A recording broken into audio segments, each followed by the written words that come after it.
Harris may be the single most transactional human being in America. There are timeshare salesmen you would trust more than Kamala Harris. You could find payday lenders who are more sincere. So it seemed inconceivable that given his current state, Joe Biden would choose someone so transparently one-dimensional as Kamala Harris, someone as empty as he is. The thing about Kamala is she is dirty, and she has been dirty from the beginning. This is something they dug up. What she said about young people is cut 14. What else do we know about this population, 18 through 24? They are stupid. They make really bad decisions. And then that's what she said. And then she was asked later during the primaries, should they be given the vote, these stupid people? Is cut 2. Given that policies passed now will affect the younger generation for years to come, do you believe that Americans should have the right to vote at age 16? I'm really interested in having that conversation. If we are looking at what is going on in our country, we are putting more responsibilities on people at a younger age. And the larger number of people that we can involve in the electoral process, I think the more robust it would be. So they're stupid, and we want them voting. Harris clearly wasn't picked for her personal charm. More than 30 years ago, she dated a man called Willie Brown. He was later the mayor of San Francisco. She was 29 years old at the time. Brown was 60 and still married.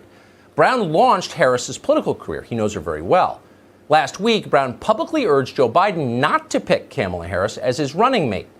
But it turns out Willie Brown's opinion no longer matters in the Democratic Party. Jeff Bezos's opinion matters. So do the opinions of his fellow Bay Area tech titans and the finance moguls in New York. You know, they're going to attack you for being sexist no matter what, but she slept her way into politics. There's just no question about it. Willie Brown was the mayor of San Francisco. He was an assemblyman in San Francisco. He was also a fixer in San Francisco, and he was a famous gad about what I don't know what you call him. He's a famous womanizer. He was a womanizer, and he was married, but he was always had a girl on his arm, and one of those girls was Kamala Harris, and he was 60.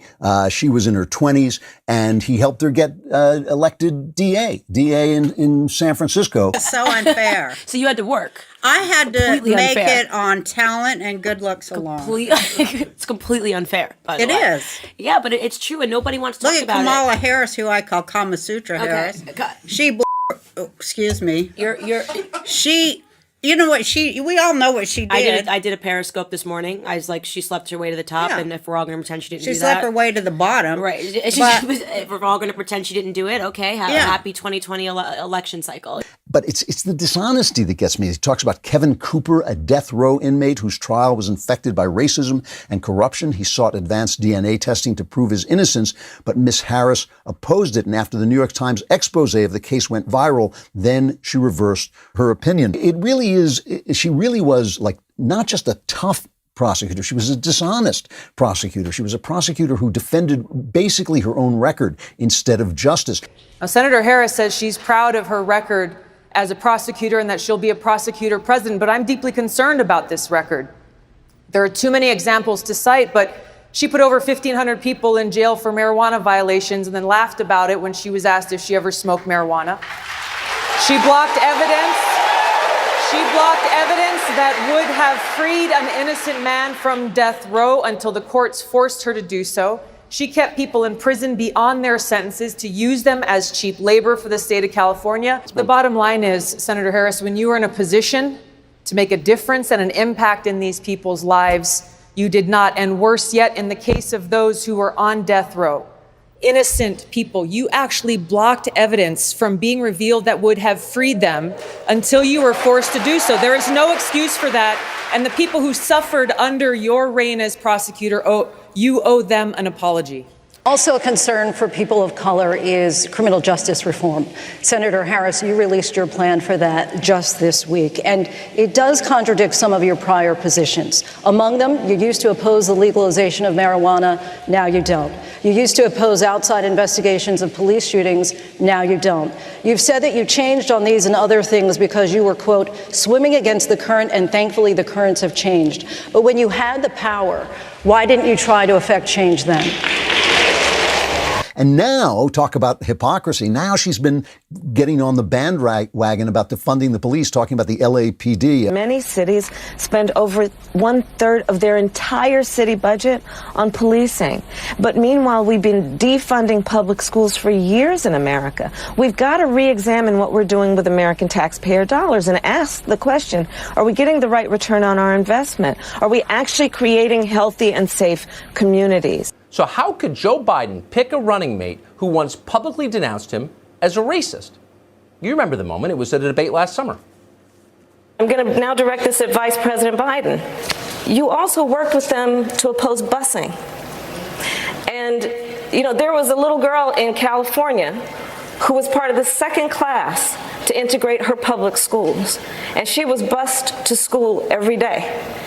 And that little girl was me. I do not believe you are racist. I do not believe you beat your wife.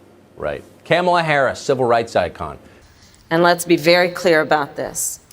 When Vice President Biden was in the United States Senate working with segregationists to oppose busing, which was the vehicle by which we would integrate America's public schools, had I been in the United States Senate at that time, I would have been completely on the other side of the aisle. Her record in wrongful conviction cases it includes George Gage, an electrician with no criminal record who was charged in 1999 with sexually abusing his stepdaughter, who reported the allegation years later, and the case largely hinged on the stepdaughter's testimony, and Mr. Gage was convicted, and she hid evidence again. She fought to keep Daniel Larson in prison on a 28-year to life sentence for possession of a concealed weapon, even though his trial lawyer was incompetent and there was compelling evidence of his innocence. Just last year, several women came forward to say Joe Biden had touched them in sexually aggressive ways, both on and off camera. Kamala Harris wholeheartedly endorsed their claims. Quote, I believe them and I respect them being able to tell their story and having the courage to do it. Wait, what? You believe that Joe Biden sexually assaulted a number of women, sexually assaulted them, but you're joining his presidential ticket anyway.